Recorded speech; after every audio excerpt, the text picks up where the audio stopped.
ఇండోనేషియాలో ఒక అంతుచిక్కని లైన్ ఉంది. ఈ లైన్ ఇండోనేషియాని 2 ముక్కలుగా చేసింది. ఇక్కడ ఏ పక్షులు, జంతువులు, చేపలు ఈ లైన్ ని క్రాస్ చేయలేవు. దాని పేరు ద వ్యాలెస్ లైన్.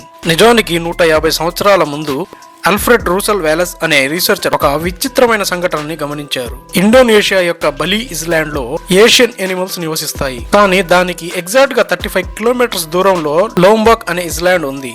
కానీ అక్కడ ఓన్లీ ఆస్ట్రేలియన్ కు చెందిన జంతువులు మాత్రమే నివసిస్తాయి. ఆ 2 ఐలాండ్ మధ్యలో ఏదో కనిపించని లైన్ ఉంది. ఆ లైన్ ఈ 2 ఐలాండ్ లో ఉండే జంతువులని కలవనీయకుండా చేస్తుంది. నిజానికి ద వ్యాలెస్ లైన్ కి గల కారణం ఏమిటంటే ఇండోనేషియాలో ఉండే బలి అండ్ లాంబాక్ ఐలాండ్ మధ్యలో ఉండే ఈ లైన్ ని మనుషులు చూడలేరు. ఏ టెక్నాలజీతో కూడా చూడలేరు. అక్కడ ఉండే జంతువులకి కనిపించకపోయినా వాటికి అనుభూతినిస్తుంది. విషయం ఏమిటంటే అక్కడ సముద్రం మధ్య లోతులో భూమి క్రాక్ అయ్యి అందులో నుంచి లావా వస్తుంది. అది ఎంత వేడిగా ఉంటుందంటే దాంతో డీప్ సీ కరెంట్ ని ప్రొడ్యూస్ చేస్తుంది.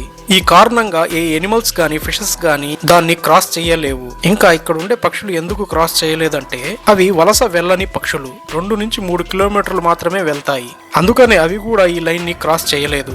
ఈ ఇన్ఫర్మేషన్ నచ్చితే లైక్ చేసి షేర్ చేయండి.